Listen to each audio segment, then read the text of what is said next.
Hey, Jamie, we've got a new sponsor. Oh, yeah. Is it Wacom? No, wait. Wacom. No, Wacom.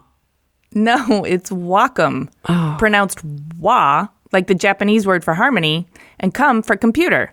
The Wacom Cintiq 16 Creative Pen Display and accompanying Pro Pen 2 work in perfect harmony to give you the best in precision, control, and ergonomic comfort.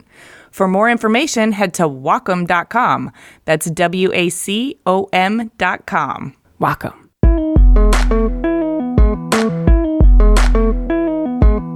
I wasn't always hanging out with the artist, and in some ways I was hanging out with more people from the architecture school.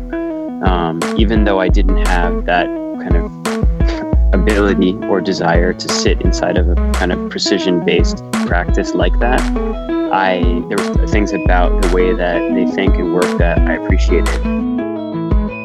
Hi, everyone. I'm Amy Devers. I'm Jamie Derringer, and this is Clever. And today we're talking to fine artist and designer Daniel Arsham. Daniel is co-founder of the collaborative design studio Snarkitecture, which is known for large-scale projects, installations, and objects.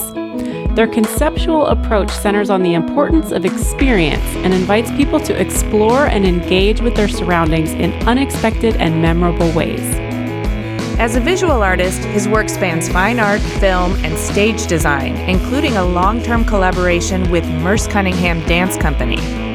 Just a quick note on audio here. We caught up with Daniel in his busy studio, so you may hear a bit of background noise. Just consider it ambiance. Okay, let's talk to Daniel.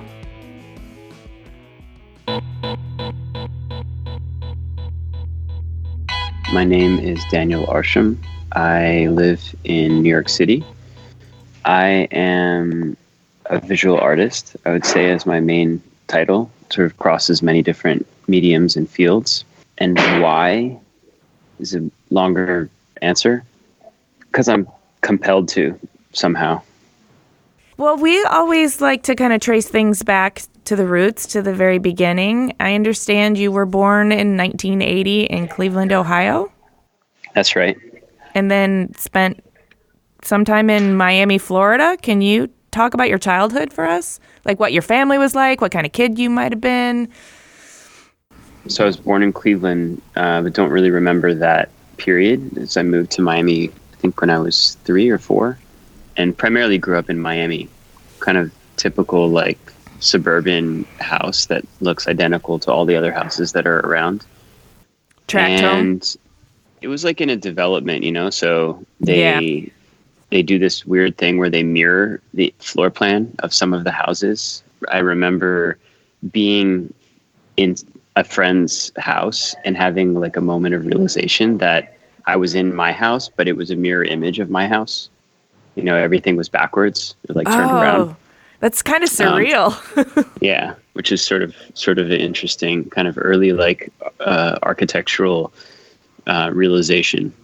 I grew up in, I would say, like the more natural side of things in Miami, on the water, out in the Everglades, and playing sports and really kind of being involved a lot in photography. What sports did you play? Like skateboarding and basketball, primarily. Mm-hmm. And photography, did you have a familial reference to photography, or did you pick that up on your own? My grandfather gave me, it was a Pentax K1000 for my 11th birthday. I don't really come from any sort of artistically based family. My family is all, and my father's a banker, my mother's a lawyer, my grandfather was an insurance agent. It's like not the world, but my grandfather, he was kind of the only person I knew that collected real art, things that weren't multiples or prints. And I remember seeing things. They still continue to live in Cleveland. So when I would go back there, he would have I remember he had this amazing Picasso vase that was probably like a multiple. There may have been hundreds of them that were made, but he knew exactly the context of that, what period it was done in, and kind of that early introduction, right, to a world of thinking that placed value on creation and value on objects that contained an idea within them. Mm-hmm. So that camera set you on a path. I mean, it certainly led me to thinking about making, visual making. I ended up going to a school that was kind of like a magnet program for photography, and following that, wanted to study architecture. So I went to a kind of architecture and design based high school in Miami called Design and Architecture Senior High. Oh, wow. Was that in Florida? Yeah, in Miami. It's still around.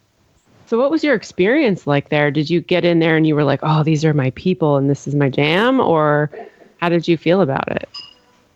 I always had an interest in architecture and thinking about the kind of construction of space and even evaluating space that I already lived in. I can remember drawing floor plans of the house that I grew up in as a child, and certainly architecture was something that I wanted to pursue, but pretty quickly realized after taking a couple drafting courses that the level of precision and kind of dedication to math and, the precision that goes into that was not something that would sit well with me over time. I gravitated more towards the art studios that we took at that school. And by the time I, was a senior, was much more focused heavily in painting. There was a lot of landscape painting and these kind of, abstracted musical instruments and things like that. I would say it didn't have really a particular focus. And I continued with the photography as well during that period. And so it sounds like your parents were pretty supportive of you moving into a career in the arts, despite the fact that they didn't have creative careers. Yeah, I think they saw it, as a way to encourage an interest and a focused interest in really anything. Whether they thought there would be a career that would come out of that, I have no idea.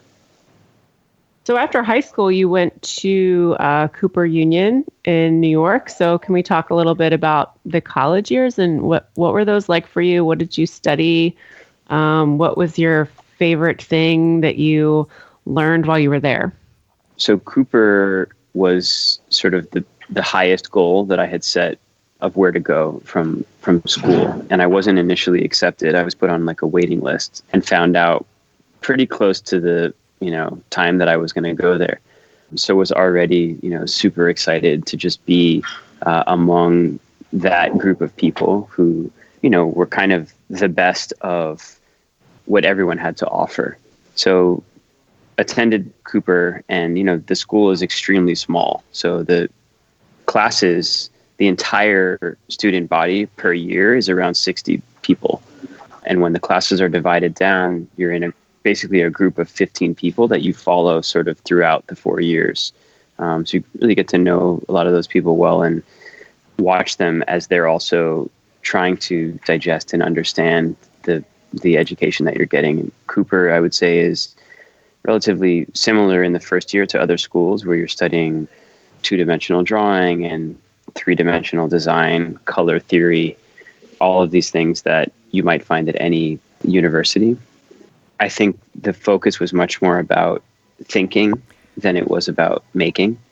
Thinking about how materials and objects can be imbued with a meaning or a direction, can invoke ideas and feelings within other people, and how to control those things, right? Focus them. And also why. I think when you're a young artist like that, you know that you want to create things, you know that you're interested in things, but I think the why is always somewhat missing. Missing or just untrained, unexamined? Well, it's undefined. It's undefined, yeah. If you ask a college student, what do you want your work to be about, or what do you want your sort of life work to be about? There's a kind of break between all the artists that you're studying that have had long careers. When you look at their work, it feels so focused and concise, and there's a larger framework to it. And even if they worked in many different mediums, there's an overarching theme to it, right? And it's something certainly that's identifiable to that artist where they made a statement. And so you're studying this But in contrast to that, you know nothing. You know nothing about how to make these things or what you want to say, or even which direction you want to go with that. And I think that's a tough place, for kind of young artist students to be in. Well, did you feel like that was like you were up for the task? Did that feel mind expanding to you to start to get under the hood and tinker around with why you were compelled to make things and define your why? A lot of the sort of younger artist types that would go to that school would be somebody that, you look at and like you can kind of peg them as an artist. Like they have purple hair, or they have lots of tattoos, and like whatever, their outward persona is very evocative of that idea of being an artist and kind of living an artist lifestyle. And I was kind of like the opposite of that. I just had like same stuff that I was into in high school. I listened to like a lot of hip hop, and I didn't feel really part of that. And I still, to a degree, don't really feel part of, what you'd call like the art world that is this kind of confined or defined thing. I mean, does it make you feel like an outsider, or does it make you feel like you have a broader perspective? I don't feel like an outsider because I feel like much more normal, actually, than a lot of these. I feel like the ideas and things that I want to engage with are much more everyday.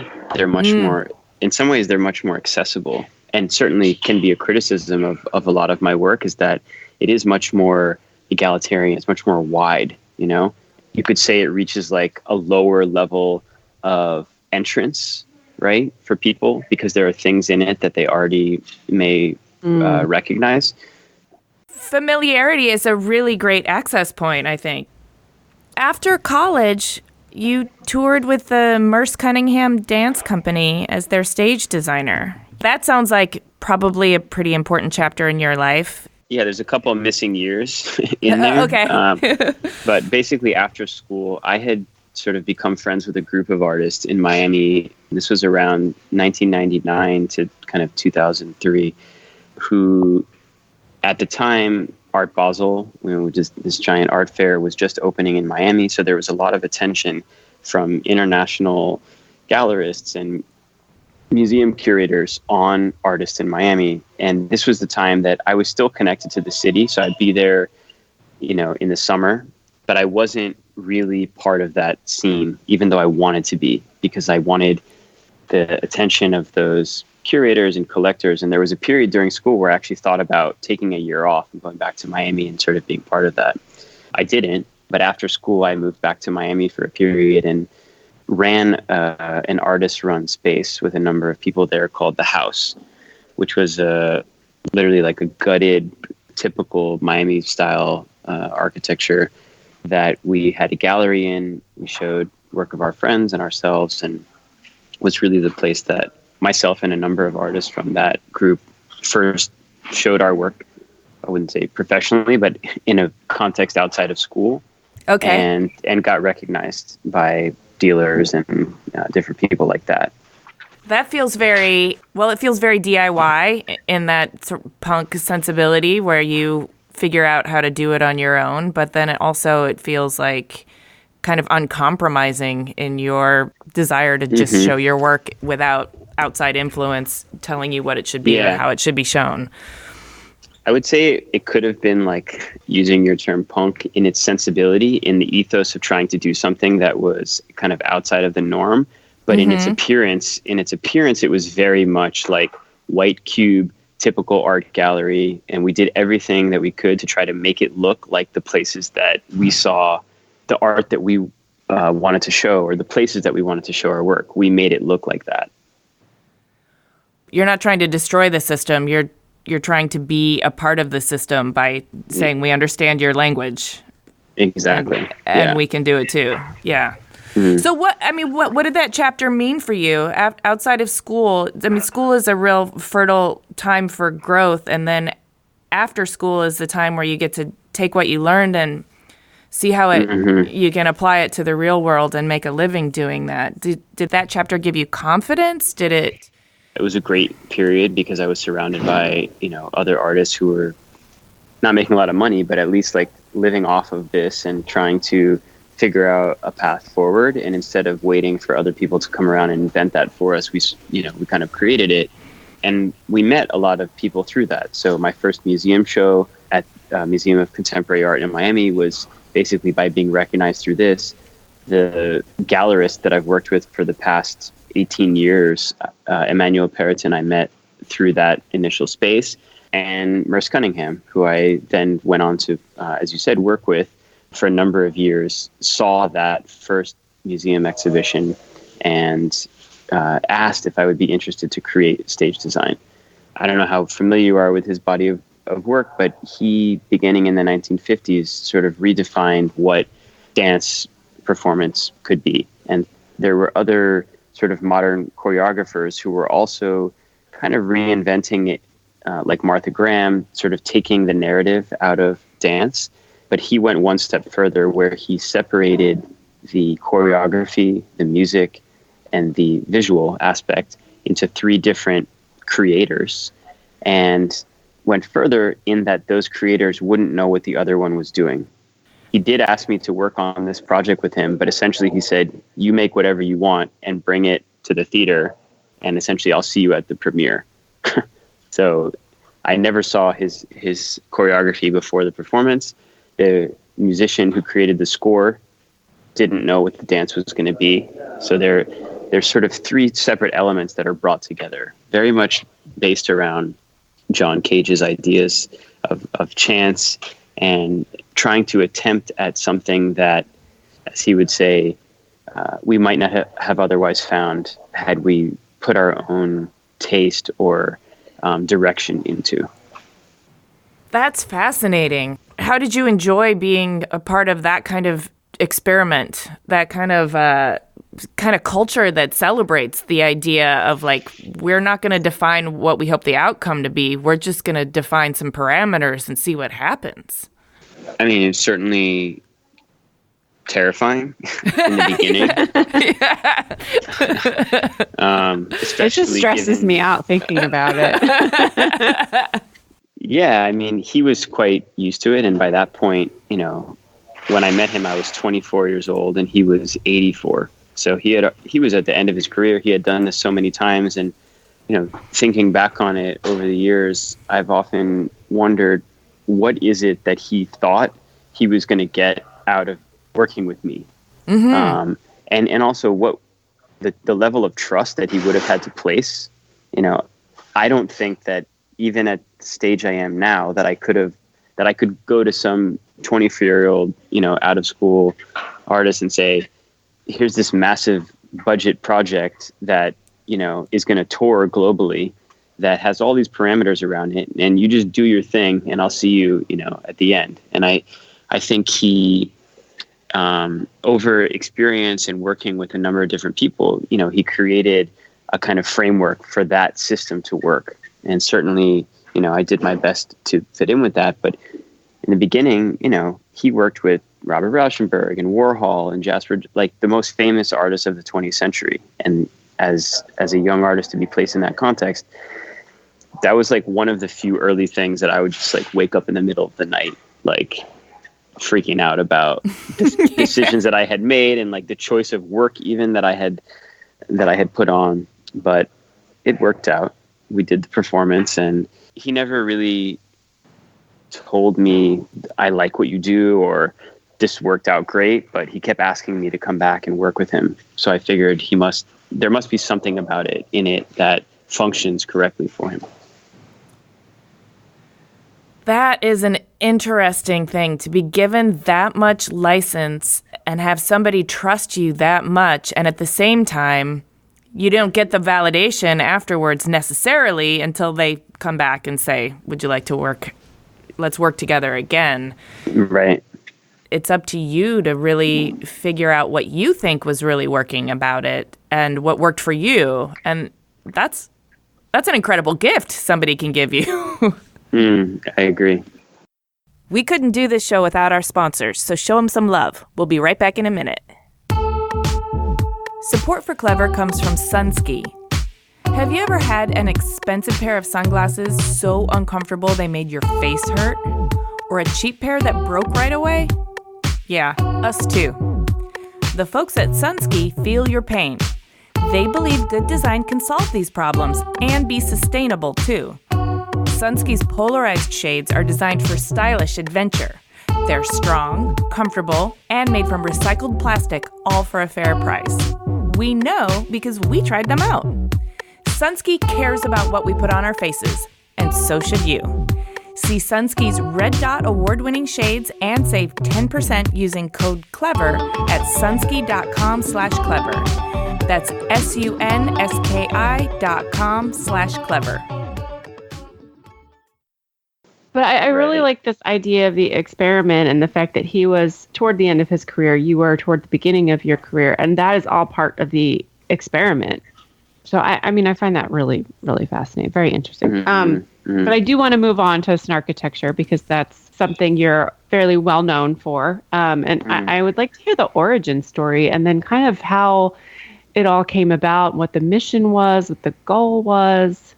In school at Cooper, as I said, I wasn't always hanging out with the artist. And in some ways, I was hanging out with more people from the architecture school, even though I didn't have that ability or desire to sit inside of a kind of precision-based practice like that.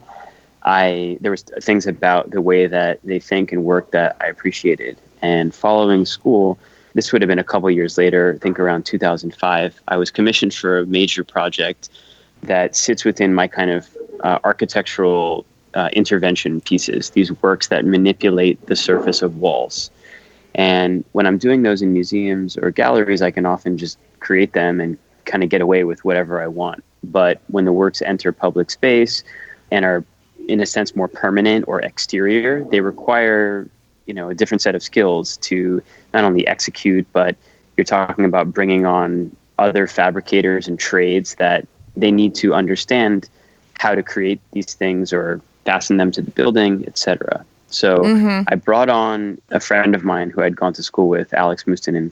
He was in the architecture school at Cooper, and I was in the art school. And I basically, hired him to help me transform this project into something that would work in that architectural language. And we executed that project. And following that, there was a lot of sort of opportunity, I would say, in areas that were closer to architecture than they were to my own work. And I think both of us saw this opportunity to find a place that was sort of between these two areas of thinking, the creation of space and the creation of artwork. And could we kind of blend those a little bit more? So we started talking about forming this practice together, and we had been inspired by kind of a lot of the themes that occupy Lewis Carroll's thinking in terms of finding something within the everyday and turning it backwards, right? Being inside of a space that feels familiar, but everything is different. It's kind of turned around in reverse. Oh, like the home you grew up in. Exactly like the home I grew up in. Yeah. The mirror image of your reality. Yeah. And so this Lewis Carroll poem, The Hunting of the Snark, is about a group of these kind of idiot misfits who are searching for the snark, which is a unshaped, unformed entity. They're on a boat, and the only thing that they have to find this is a blank white map that they're searching. And so something about this idea of the search for the unknowable, the undefined, speaks a lot to what we intended to do. So hence Snarkitecture. I love that. Thank you for explaining how the name fits into your mission, your sensibility. You guys started working together on a public art installation. I mean, tell us about how the Snarkitecture grew and your partnership and your collaboration grew. In the beginning, as this kind of young practice, we didn't really know who our clients were going to be. We didn't really know what we could create. And I think early on, we sort of generated work on our own without a client. So we made furniture and we tried to scale our projects in different ways. And eventually we started getting commissions for certain things. And a lot of them were, I would say, these kind of experiential environments. So things that were sometimes temporary, that were not totally functional in a sense. They were spaces that could have a more loose definition of what you would do in them, right? It wasn't a restaurant or a bar or an office. So a lot of our clients, the more work you do in a certain area, you start to get more of them. So we started doing work with a lot of fashion brands and things like that require these kind of temporary environments in which to house ideas. One of our bigger kind of repeat clients is a brand in New York that I was very friendly with the founder of this called Kith. And that's in the kind of streetwear sneaker sort of universe. But he's allowed us to create these environments for him that are kind of much more than you need for that type of consumer, He's kind of giving them these amazing spaces that are very much about defining an experience. So you may not even go there to shop for something specific. You just want to be in there to experience it. So what kind of experience did you create? The first store, for instance, when you walked into it, the origin of this kind of obsession with sneakers for all of us started with the Jordan 1, which was released in 1985 and was kind of the origin of kind of sneaker culture. And so we made hundreds of white plaster casts of the Jordan and arranged them in this kind of cathedral-like form on the ceiling of the space. So when you walked in, it was almost this like church to that universe, right? And it's something like as soon as you walk in, you're immediately taken by it. And even just the finishes on the surfaces that he used, that we created for him were much, I would say, like higher end than what you might expect in that kind of store. Things like marble and, stainless steel and more higher end materials. We are going to get into your creative process, and there's a lot to talk about there, but I want to know, like, functionally and practically, how you navigate a life that involves work with Snarkitecture, your own work as a fine artist, your relationships with galleries and all of these different brands. Like, what does that look for you, and how does the symphony work, and how do you manage it all? Well, I have a great team that helps me, manage to not forget about interviews like this. So they tell me to go there and do this.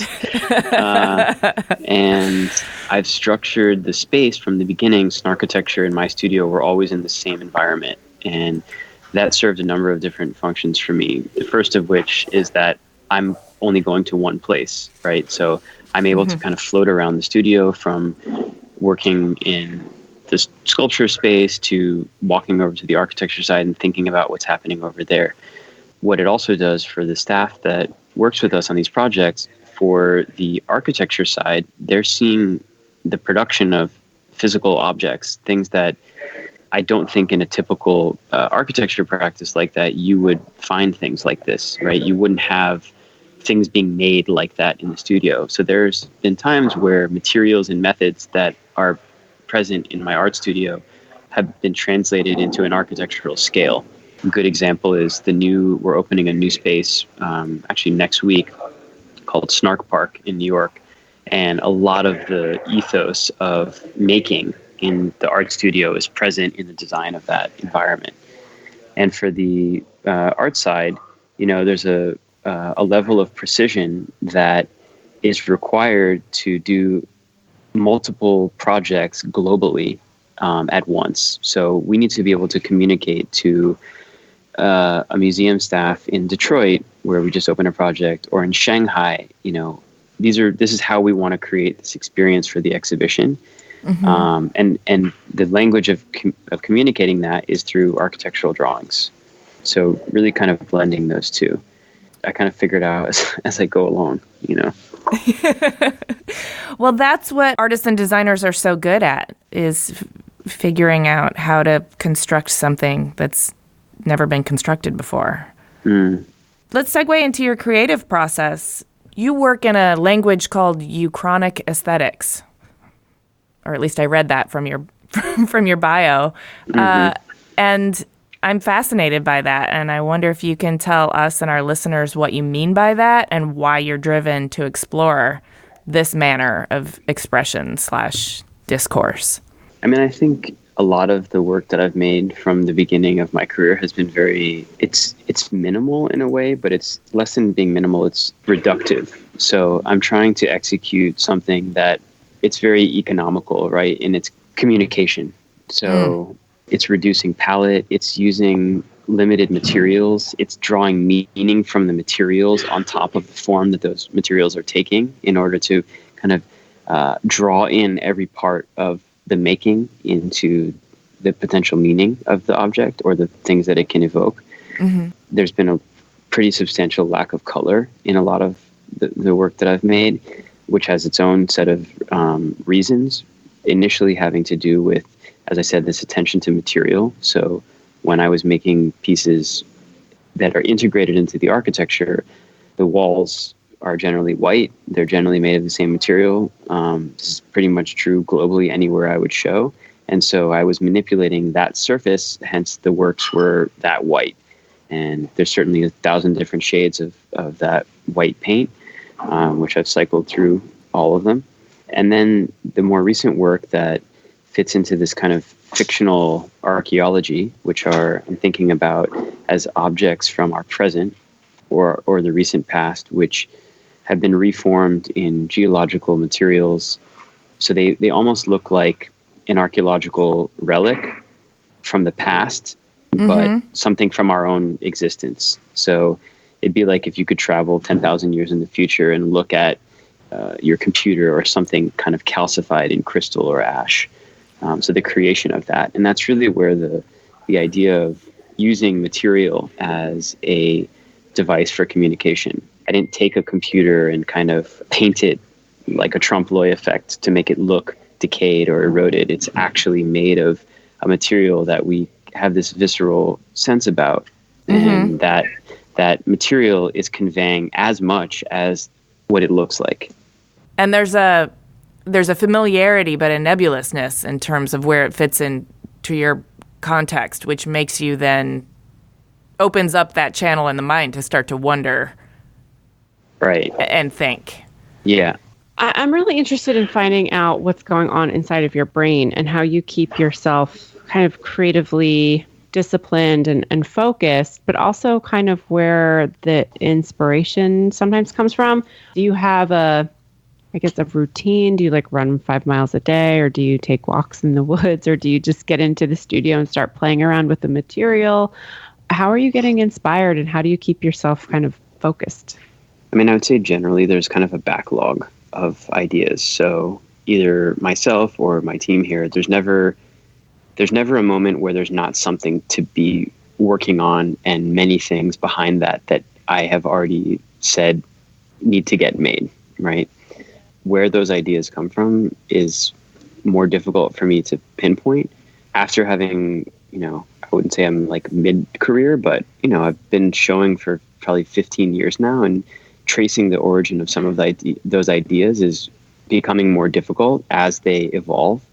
But I think even going back to just my childhood in Miami and thinking about the relationship between the natural world and the man-made or like architectural world, there's a kind of simple dichotomy there that is present in so much of my work today. And my daily routine depends on where I am, because I'm also traveling so much, which in the past 5 or 6 years has also had a huge influence on the aesthetics in my work, the subject matter. I've drawn in ideas from places that I've seen overseas and even materials that I've found in other places and kind of integrated them into the practice.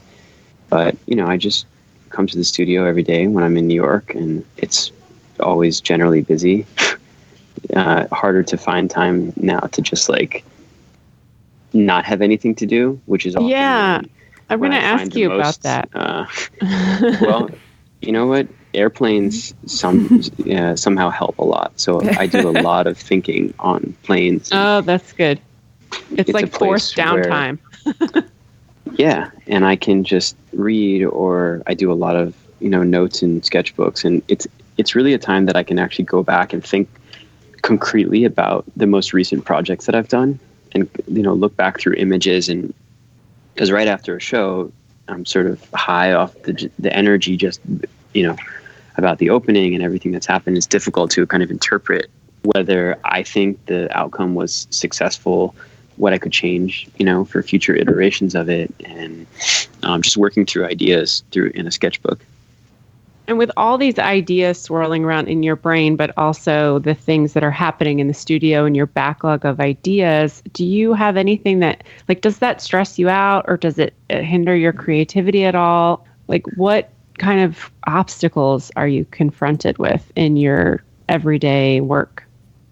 I mean, for me, it's super exciting. So, sometimes because the work often takes many months, sometimes years to create, when I go away for a week or two for an exhibition, there's usually things that have been poured in molds. And when I get back is when we open them all up. So it's kind of like a present for me each time I come back and there's new things that have been produced.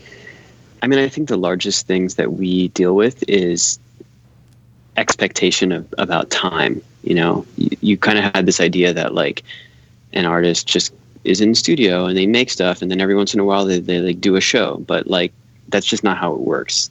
The shows are planned and there's a lot of coordination, there's shipping, and I think the organizational level that the team has to function on is, especially when we're doing shows all over the world, can get quite complex. That's probably the biggest stress I have, is like thinking about whether works are going to be completed in time and shipped in time to arrive for an exhibition. Got it. But even then, the team has gotten pretty good about planning, so we don't often run into that issue anymore. I can imagine like the team is a support structure, almost like bones in a skeleton, and the experimentation is... Well, the experimentation that you do is a constant level of variables. And in order to work with variables all the time, you've got to have some consistency, some sort of backbone to hold things together.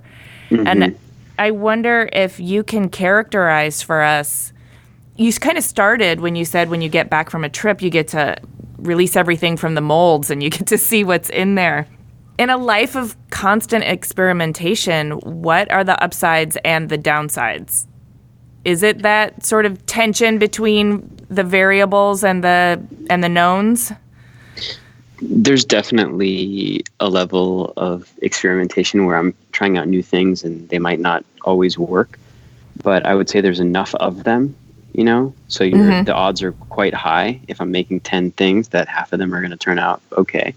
And then I can do a second iteration. And there's also like different time scales that we play with. So there's things that I know we can test out in a couple of weeks. And then there's other things that are going to take 6 months to a year to like really properly execute and go through the steps to create them.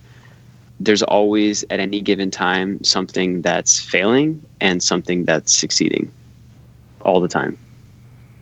What does that do to a person? Do you adjust to it? Do you think that you're more evolved and like your nervous system can handle more uncertainty? Well, it's not uncertain because I know half of it's going to work. Right? I just balance my odds. I got it now. Oh, so your glass is half full. I like that. Something like that. Yeah. But what about your personal life? Do you need that consistency and stability in order to balance all of the uncertainty at work? Or are you kind of go with the flow, glasses half full in your personal life as well? I have 2 young children, and the more I travel, the more difficult it becomes to maintain that. So pretty early on after they were born, I sort of limited my schedule so that I was never outside of New York for more than 7 days in a row. And I'll literally come back for a day or 2 and then go back out again. But for them and for me too, I feel like I'm seeing them every week, and they never, at this point, it's like they don't really notice that I'm away for that long, It's great for them, and it kind of keeps me grounded as well. And also being outside of the studio for that long, I think my favorite place in the world is right where I am right now. And if I'm away for too long, I start to not get worried, but I miss what's happening here and seeing things.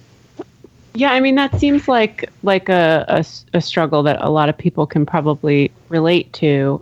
I'm wondering if you're thinking about the future, like how are you planning on navigating that travel and wanting to be with your kids and wanting to be at the studio more often as the kids get older, but also as you grow as an artist? I mean, the great thing, I think, at some point, they're still quite young, but at some point they'll be able to start to travel with me. And when I'm in certain places, I'm like, oh, this would be like amazing for them to see this. And even my son, yesterday it was a snow day in New York. So I brought him to the studio, and that's kind of the first time that he's been old enough to really be here and not get into stuff that he shouldn't be, touching, or right. that he can, sort of engage with some of the ideas. And, he came here, he made some paintings, he played with some materials, he kind of, got bored and found his own way and looked at stuff. But I think they're grounding certainly in that way. And, the other sort of interesting thing as the studio progresses and sort of becomes, not that it was ever unprofessional, but becomes more professionalized in a way of thinking with larger institutions, we're planning sometimes more than 2 years out. That's another odd thing about being an artist in this way, is so much of my life is thinking about things that are happening 2 years from now. And then you arrive there and it's this weird sense of like, oh, I remember back 2 years ago when I was thinking about this project that was going to be, it felt so far away, and now we're here. So it kind of collapses time in a strange. Well, kids will do that to you too. Yeah. Your whole growth trajectory, if you think of yourself as, you said not quite mid-career, but we all grow and change. It's a constant thing. I'm wondering what you would say, what aspect of yourself you would say is in growth mode right now at this particular time of your life.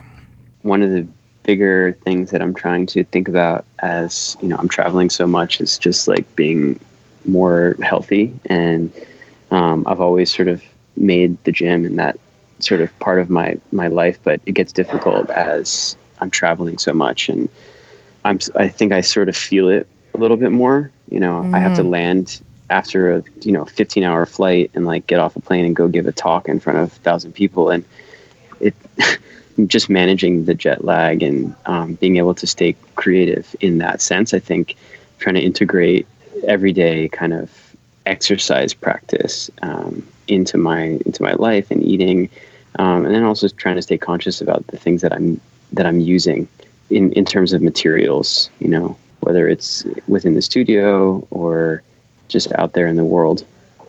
When you say stay conscious, you mean you just evaluate them from a larger perspective, use materials that you can feel good about?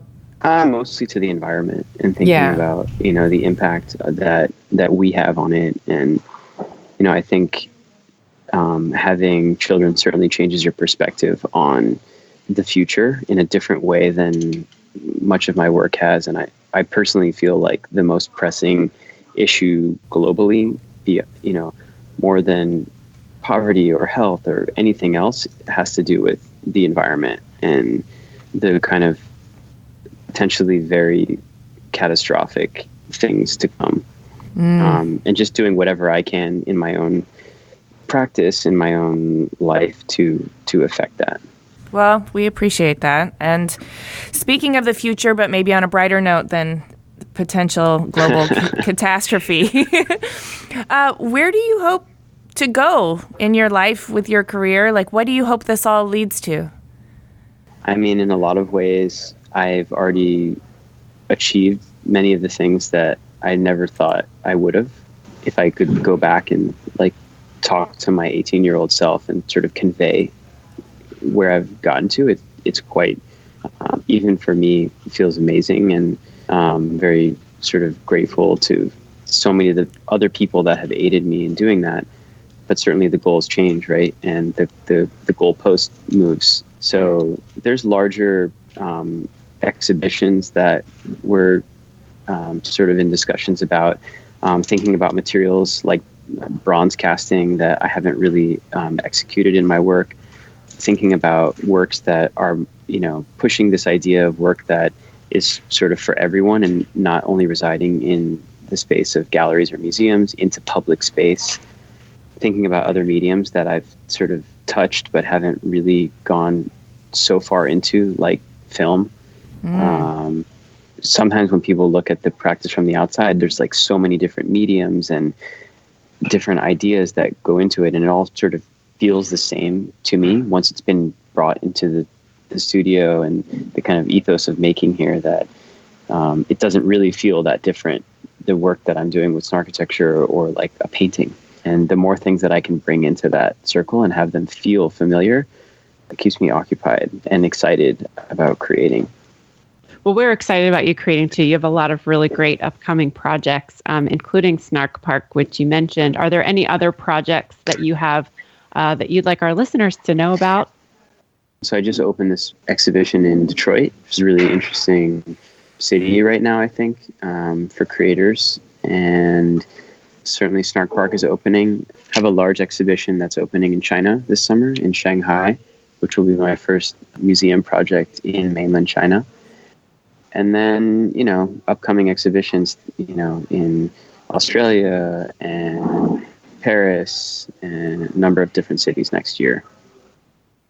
Very exciting. Very exciting. Yeah, it sounds like you're going to be on a lot of planes. Yeah. Yes, definitely. Okay, well, we definitely want our listeners to find those projects and to make sure they keep tabs on you and your work. Where can they find you on the web and social media? I'm in the most updated and accurate place is just on my Instagram, Daniel Arsham. The website is updated, but I would say less frequently than Instagram, danielarsham.com. Great. And then Snarkitecture is just snarkitecture.com, right? Yep. And okay. Snark Park, snarkpark.com. All right. Lots of domains. That's awesome. Yeah. Well, thank you so much for talking to us. This has been really illuminating. Pleasure. Thank you. Hey, thanks for listening. To see images of Daniel's work and read the show notes, click the link in the details of this episode on your podcast app, or go to cleverpodcast.com, where you can also sign up for our newsletter. Subscribe to Clever on Apple Podcasts or wherever you get your podcasts. And if you would please do us a favor and rate and review, it really does help a lot. We also love to chat with you online on Twitter, Instagram, and Facebook. You can find us at Clever Podcast. Clever is created, produced, and hosted by us, Amy Devers and Jamie Derringer, also known as 2VDE Media, with editing by Rich Straffolino and music by L1011. Clever is proudly distributed by Design Milk.